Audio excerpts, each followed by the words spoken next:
There are some ideas, right, in psychology, and one of the most prominent ones when it comes to business, for example, and buying things is that people never buy the objects, they buy the emotion, right?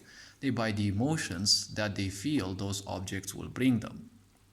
That is why nowadays the idea of advertisements has become so aggressive because they want you to be even more convinced that those objects or products or services that the ads serve actually will give you more than the emotions that you're seeking, right? Well, my quote goes very simple. See, people who have a certain level of awareness are the ones who buy emotions when they buy products, services, and such. Ignorant people only buy future depression, right? Let me go a bit into this. See, when you buy something, your emotional and your mental output only exists because of what we may call accumulated thoughts, ideas, and opinion, right?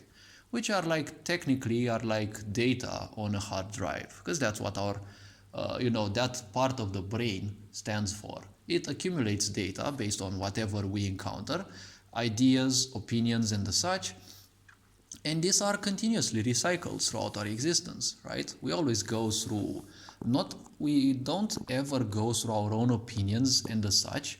It's always something external because we never had an opinion or a thought when it came into this world. Everything was slowly taught to us, and obviously because we have awareness and we are not machines, we can think and recycle the data that we get consciously or unconsciously, but at least we recycle the data and we make use and reuse of it. Well, we end up with opinions, ideas, and personal judgments, which we also improve or change based on experience. This is a very powerful thing. But the simple point is this: people who have a certain level of awareness, they know that they will buy something, they will grant them some emotion, right? Unconscious people also know that. But the problem is, unconscious people are typically miserable. And you know how misery is. Whatever you're doing, it's not gonna pull you out of your misery, right? If you buy something as escapism because you think it will make you feel better, probably for a little bit, but afterwards it's like depression came in again. That's why I say people, who are very ignorant, they always buy future depression because even if they're not depressed, every decision they seem to make, it's like they should have made the other, right? They always have self-doubts and the such, especially if people lack early good parenting. That's always going to be an issue because if there's no people to guide you, well, that's a big problem because you're not an insect or an animal that functions purely on instincts and the such. You're a complex body, right? As nature says and proved, the human body is the most complex machine, especially since it is much more in tune with the inner dimensions of life and the such. We're also the only species on the planet that, has an erect spine. All other animals just mainly keep their spine, horizontally. It is a very important thing. Once a species of animals keeps its spine vertically, it actually starts acting as a communication node in between the planet and the cosmos. So that's when, that species starts becoming aware of more dimensions of life.